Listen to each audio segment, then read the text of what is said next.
So Nucleus Genomics was just launched live this past week. And so, yeah, you have it pulled up and ready to go. So they're offering the opportunity to genetically test your embryos for over 900 conditions, including things like diabetes, Alzheimer's, eye color, hair color, height, longevity, the sex of the embryo. There's no sex confusion It's in like a the menu. fertility clinic. Um, yeah, and so like and those technologies I think have like a major when looking at like Nucleus or Orchid or some of these other genetic selection companies, it's a major misnomer because oftentimes this technology is presented as a cure. So we're saying, hey, we can cure your embryos, we can heal your embryos, we can increase their longevity, we can increase their IQ. But that presentation is messaging. It is absolutely false because what these companies are actually doing is they're genetically testing your embryos, assigning them a polygenic risk score or another risk score of depending on the process that's used.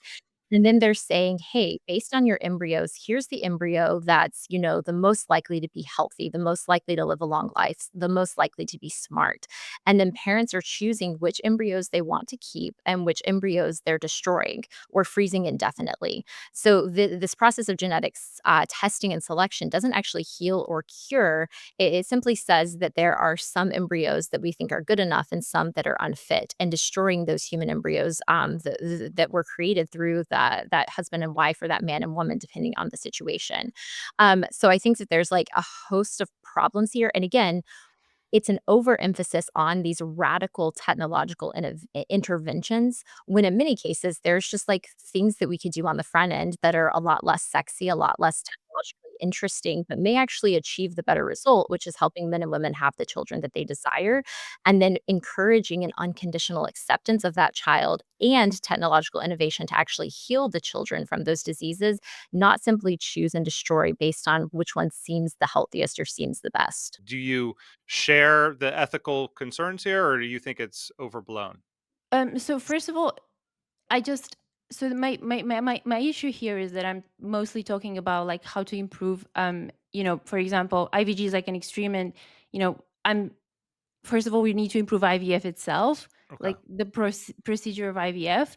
And I just think like starting to talk about like nucleus genomics and so on is kind of like moving the conversation from like, I want women to be able to have children when they want to have children to like something that is related but like, just kind of like a different thing. And we can talk about that if we want, Mhm. if we if you want us to talk about that, but that's a Yes. different thing, But this is the future that you're kind of sketching out, isn't it, Ruxandra? To be fair, you're saying that you want this technology to be more accessible and more normalized and something that is an option for women to, voluntarily delay childbearing. And with that comes the option to kind of select the embryo that you want.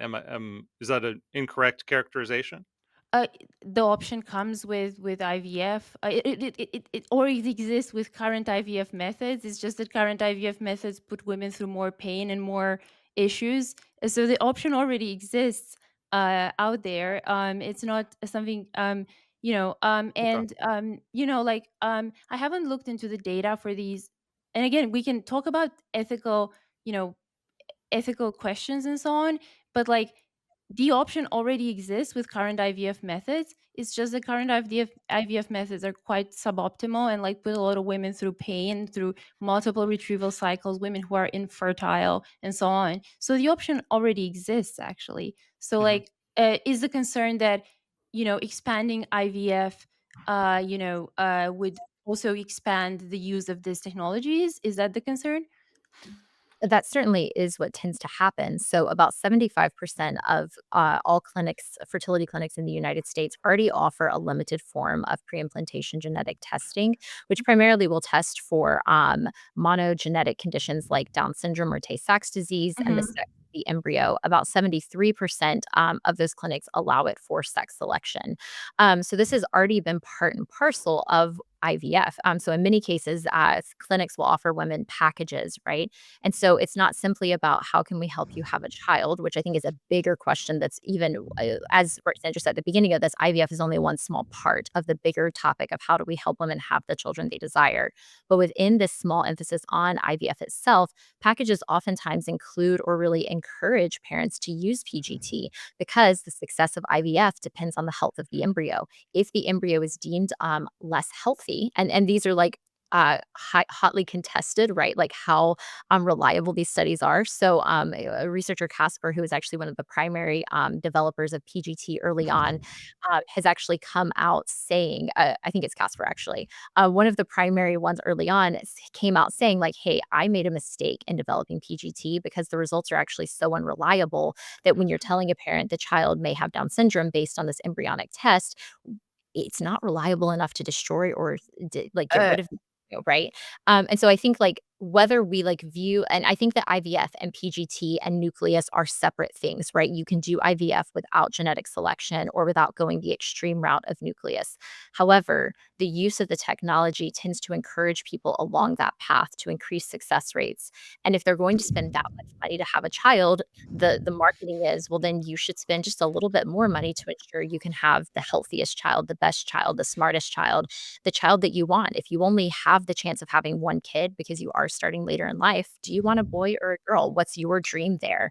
And so that's, I think, the conversation like really morphs into something really unsavory very Yeah, quickly. not to be overly cynical about it, but thinking about, say it's $10,000 or more to do a few rounds of egg freezing earlier on, and then say it's $20,000 for a round of IVF, and say that first round takes.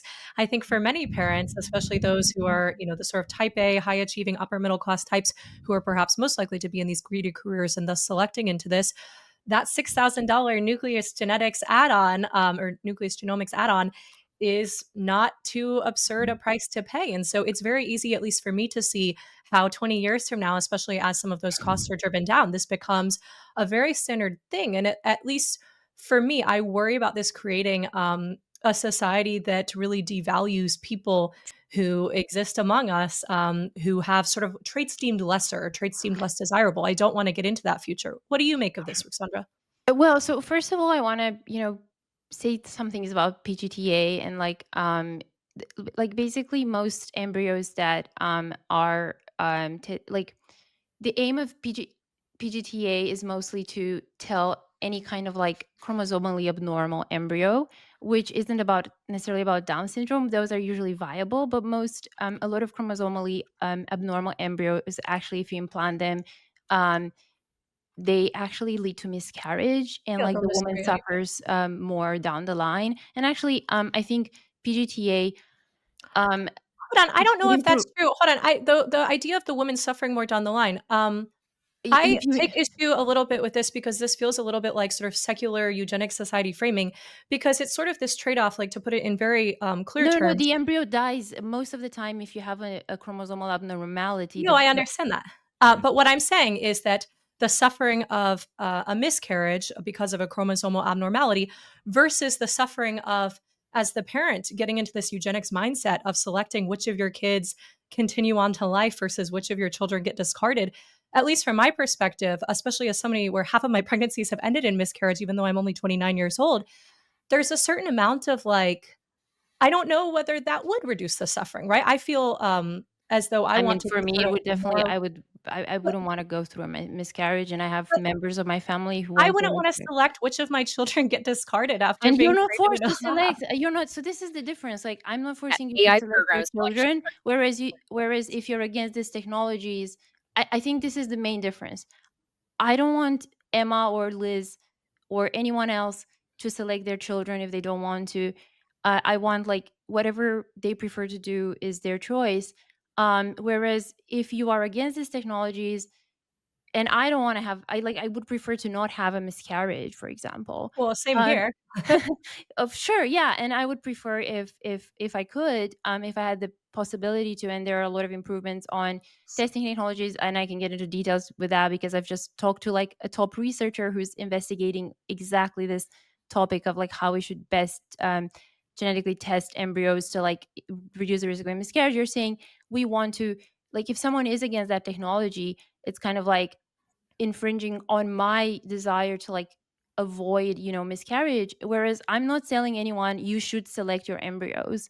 But my Um, point is different. My point is a linguistic and ethical one, which is that I think the way our culture and the way our scientists and the way people who greet this technology talk about it is such that we're really focused on suffering reduction for the women. But I want to be very clear that we're just talking about lives ending at different stages of the process. And so, for consistent life ethic people like myself, whether you're discarding the embryos that are sitting in a lab or whether the baby ultimately miscarries early on, there's not like, at least to me, the interesting difference there is that you had choice in the matter. It was an agentic decision for you to discard the child that was already created, whereas miscarrying is not an agentic decision. That's just something that unfortunately happens to him. And so I think that, like, acting as if the suffering is the same, like, at least for me, I don't know. I just see our cultural bias toward, you know, allowing sort of like this mindset of license toward these technologies that create embryos and then discard them. yeah, I mean, And I think that kind of gives away the argument a little bit. And I would offer that backtracking actually might be valuable. yeah, no, I mean, I definitely, maybe this is the core of our disagreement that some people, and maybe we should have touched upon that from the beginning. And if this is the core of the disagreement, which is that, you consider IVF like, fundamentally problematic because you discard certain embryos. It's Um, life creating, and therefore it's Lit, also life lit. destroying. yeah, I don't, yeah, Yeah. so basically, I don't agree with that ethical argument. I think, it's I value children and I value babies and so on, and we can debate exactly, but like, I think yes, the suffering of a mother who miscarries and versus an embryo that would have died anyway, because if you implant an embryo with a genetic abnormality, that embryo would like die anyway. Like, why would you want, like, who is benefiting from that embryo? I don't understand who is benefiting from the So embryo with a genetic I abnormality. Let me ask Yeah. Emma, because you're right that this is the core ethical disagreement. And we can now put aside what IVF might be in the future and just think about what IVF is right now. Is there an ethical problem here? Like, do you agree, Emma, that you two have an ethical disagreement over discarding embryos? Yeah, I think that oftentimes that's sort of the crux of the debate. And so a couple of things here, Sandra, is you just said if the embryo is going to die already because it has this condition. If that were the case, then we would never have children born with severe genetic conditions that Well, happen yeah. So actually, time. certain You can very specific like Hold on. chromosomal. We need to let so Emma finish, and let's make sure she makes her case in fullness, and then you would be invited to respond. And so one of the things that I think, like, I'm so excited about is, like, I am, like, very pro technological innovation when it's technological innovation channeled at restoring and affirming life. So the case recently covered in the New York Times of the baby boy that was born with this lethal blood disease, right? And they were able to use, I think, like, a form of genetic editing, CRISPR itself, to actually heal the born baby of this lethal genetic disease. That is a fantastic use of our genetic technology, our reproductive technologies to actually affirm and restore life. That's where I want to see the technology used. When we take the embryo at that early stage, like, imagine if the parents had tested that embryo and had seen that he had this like lethal genetic condition, right? If that were possible, this is just hypothetical. And they had said, well, gosh, it's going to be so expensive, so unlikely. We're probably not going to be able to heal the embryo. It's better that we just destroy the embryo now and try again with another one. What we're actually doing is we're actually shortchanging ourselves and shortchanging our medical innovation, because if we never give those embryos a chance at life, we never actually give scientists the opportunity and frankly the pressure to develop better technological solutions, and things that actually heal, right? Not simply destroy. And I think, like, the question, like, that I would pose to you and, like, would actually want, like, a very direct answer on is when we're talking about human embryos, these genetically complete and distinct living organisms, right? If we can Yeah. ascertain the sex, the IQ, the hair color, the eye color, like, we're pretty close to talking about a person here, right? Albeit at a very early stage of development. So if we're not willing to say that the human embryo is a person at that early stage, that that person matters, then what is the embryo? Are you simply saying it's just like a clump of my hair? It's some genetic skin cells that come off such that it doesn't really matter what we do with it? Or is it something else, right? And I think like that's the question. And most researchers are like, oh, well, it's not quite a clump of cells because, it's an embryo, but it's not really, it doesn't really matter. We can sort of do with the embryo as we want. And I don't think either of like that's just not a sufficient answer, right? Like I want to know that my researchers actually have the utmost understanding and respect for human life, especially when it is my like when it's my child or my embryo that's on the table. And to your point earlier about being libertarian, if being libertarian is all about autonomy and choice, then as a parent, what are you imposing on those embryos? You've not given those distinct living intact organisms, those early stage human beings, the chance to exert choice or control over their life. You've taken that away when you genetically test and select them. And sort of to end on this note, imagine if the boomers had this technology. Imagine if boomers were genetically testing and selecting which embryos got to live and which ones didn't. I think we can all, like, throw shade at the boomers here. Do we really want a world where the boomers chose which human beings were worthy of life based on IQ, longevity, and all of these other personality traits? Or are we maybe really happy we actually have the autonomy now to sort of choose, our own futures, and do the best we can to heal and to pursue a meaningful life, of our own agency, not one imposed on us? Yeah, so that was a lot. So sorry for interrupting. The only usually when I interrupt is just because there's like some sort of scientific thing that I sense that I'm in disagreement with. It's not because I want to be rude, but like Yeah, I think all is forgiven. This is a zone no, of no, but it's grace. important because I think that Emma, because I don't want to just like it's not just for the sake of like being super scientifically accurate. I think it relates. It's important if it relates to an argument. So Emma was saying that if it was true that most genetically abnormal, Well, yeah. So uh, like Down hold syndrome on. is I want to just interrupt here.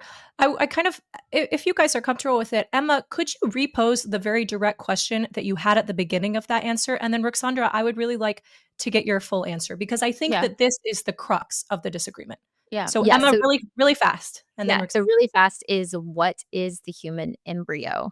And it's not sufficient, I don't think, to simply say it's something in between a clump of cells and a human person, but like scientifically, medically speaking, what is the human embryo and how should our medical ethics govern what is acceptable to be done to that human embryo? Right. So I think we've gotten quite far. So like I just want to I think what is the human embryo? It can be a question of semantics and I'm more like functionally driven. So I'm curious like do you like just oppose any type of IVF then? Cuz like my Wait, you have to answer the question before you Well, pose another What is a question. human is embryo? this a semantic question? Like I don't know cuz like what should we do with the embryo? I think that it's um I think that you know I'm not in the business of like, definitions and law and so on. I think that doing IVF and, looking at like gross genetic abnormalities that are very likely to lead to the woman, miscarrying is, and, sort of prioritizing the embryos that are more likely to be healthy and lead to a healthy pregnancy and a healthy baby. I think that is ethically um, completely fine for me and Intro. leaving the other embryos frozen and What is an embryo? is completely Explain it fine. explain it to me like I'm 5, like the meme goes, like, "Explain to me like I'm 5. What is an embryo? What is a An human embryo?" embryo is like a bunch of so like I just said like what functionally I think is ethical. You are trying to like, I don't think it's like a human in the same way that I am a human. I think it is I think it is basically more like I just said what I think is ethically feasible and what I think is ethically okay to do with an embryo. I think it's okay to have an embryo that is frozen and you don't use it and But it I still remains know frozen and you discard it. what is an I, embryo? it is the result of the fertilization of an egg and a sperm that has grown and that has, developed to a certain developmental stage. That is what an embryo is. Is it So a why should a parent who desperately wants a child, who views that embryo as a child of theirs that they hope grows into a born living human, like born being, why should they trust you with their human embryos if you're not even willing to say that that is their embryonic child in Wait, an but embryonic stage? I'm not asking anyone to trust me with their children, with their embryos or children or whatever. What? I just explained what an embryo is. It is the result of a successful fertilization between a sperm and an egg that has developed to a certain developmental stage. And I just fully Many explained my stance on like what is ethically fine to do with this product of the fertilization. It is between an egg and the sperm, and usually you do it at like, like a blastocyst. When you test it, it's at the uh like very very early stage. Yeah, Right, but it's no longer just an egg and a sperm, right? Like, as you said, it is a distinct new organism now. It is now something greater than just an egg and just a sperm. sure. And I And said, should it have the chance to develop, there's actually no, like, difference between, like, there's a difference in time, there's a difference in development, there's a difference in expression, but at the core, you and I and each person on this, podcast began as that embryo, right? That is now a distinct and different thing than just the egg and the sperm that were fertilized to create it. So, like, I don't think that's a sufficient answer because what you're suggesting is that like this embryo is actually, I mean, like effectively like a clump of cells that is developing, but I don't think that actually gets at the complexity of an embryo. I Like think this even is what I scientifically think this speaking, is what an embryo. That's my stance on what an embryo is. Yeah, it's a clump of cells that is currently developing. And then you had a question for Emma, right? About what are you categorically against any destruction? Was that the question? Are No, you because against the destruction of embryos? so I guess the question is then, are you just against IVF because IVF will produce embryos that will be discarded more or less? So are you against IVF then? I think to clarify, because I think you and I would both recognize that IVF does not necessarily result in the intentional destruction of a child. So you have countries like Germany and Poland, for example, that very intentionally create a set number of embryos, 3 and 6 respectively.